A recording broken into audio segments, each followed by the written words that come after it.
G'day and welcome back to RC Model Reviews. Quick look at the Flexybee today. Now, this has taken me a lot of time to put together, but it's actually a really quick quad to build, really quick mini quad to build. There's only a handful of major components. We've got the arms. We can see these arms here, they're molded. This is a kind of a tough plastic. It is a bit flexible, but it is tough, which is quite important when you're dealing with things that are going to possibly have strong, solid impacts.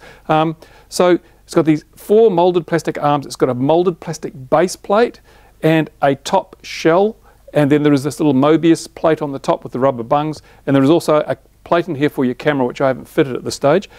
And then there's 4 little legs. Now everything sort of bolts together. It's quite simple. There's the arms are held on by 2 bolts apiece, the legs by another bolt, which also helps to lock the arm in place. It's quite an ingenious little mechanism there. And this top shell is held on by bolts into these pillars here.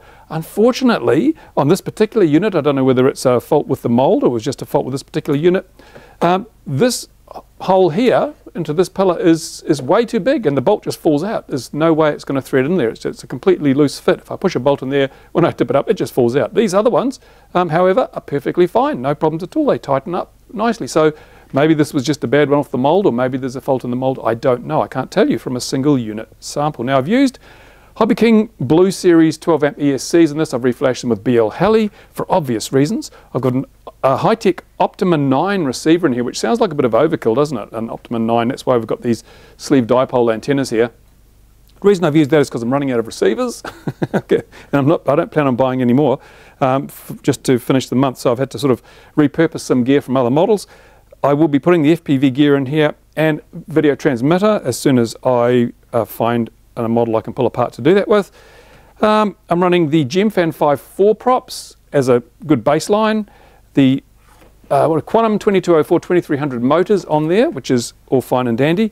And yeah, that's really about it. So there's not much to complain about. This went together really quickly in terms of total minutes, although it took a long time in real time because I only spent a few minutes on it every day, every occasional day. Now, it has a power distribution board that's built into it. It's just a single, I think it's single-sided. Oh, I can't tell, I've stuck it down now, but it's just a fiberglass PDB, nothing special, no regulators or anything like that. This is a really simple basic system, which makes it so much simpler to put together. So there you go. I've got the Naze 32 flight controller. Because I'm using the Optima, which doesn't have CPPM, I've run separate wires out to each of the channel inputs, and that's all set up now, ready to go flying. So this is going to be, I will throw some FPV gear in there, but I'll be taking it out to do some flying on the flying day, whenever that happens. Unfortunately, the forecast for next weekend is not looking good. Showers, so we'll see what happens. Hopefully it'll clear up before then. Otherwise, it'll have to be the following weekend. But yeah, based on putting this together, I have to say, this is actually a nice,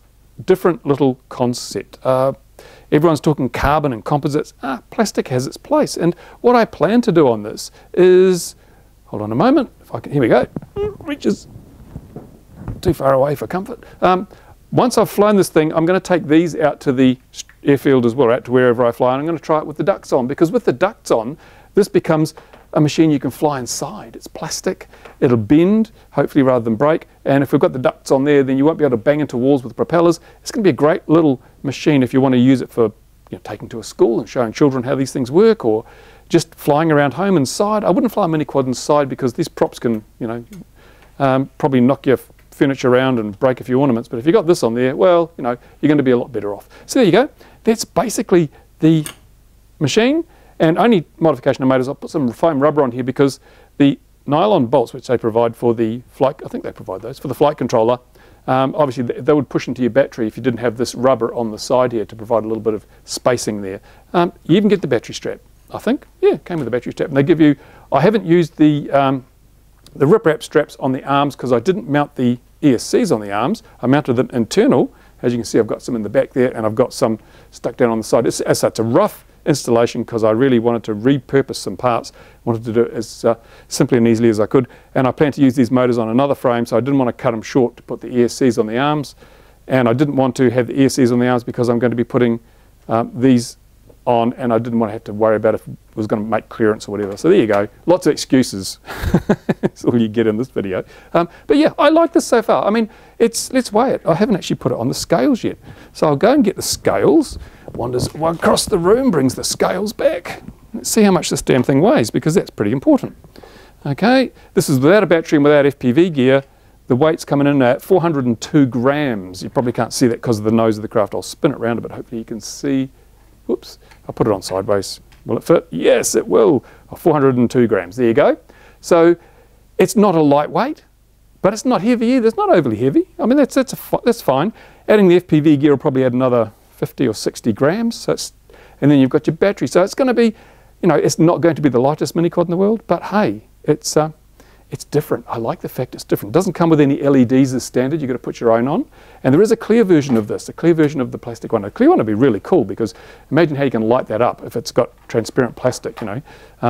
Now the plastic used in this does seem quite not flexible, it seems quite resilient, tough I think is the word I'd use. These arms will bend, as you can see, quite easily, but it doesn't feel like it's going to snap in your hand. Having said that, however, this kind of plastic is often very, very temperature sensitive. It's been my experience that in cold conditions it becomes a little bit brittle, and right now it's early spring but it's still quite cold outside, so I'm not going to do any destruction testing on this, hopefully, because I think it would be a bit unfair. This is the kind of machine you're probably going to have much more fun with in the summer when the weather's warmer, and the plastic is going to be tougher than in the much colder temperatures of winter. But what I may do is just, I don't have any spare plastic. Maybe I will sacrifice the Mobius plate and we'll do some tests. If I get time, we'll do some tests.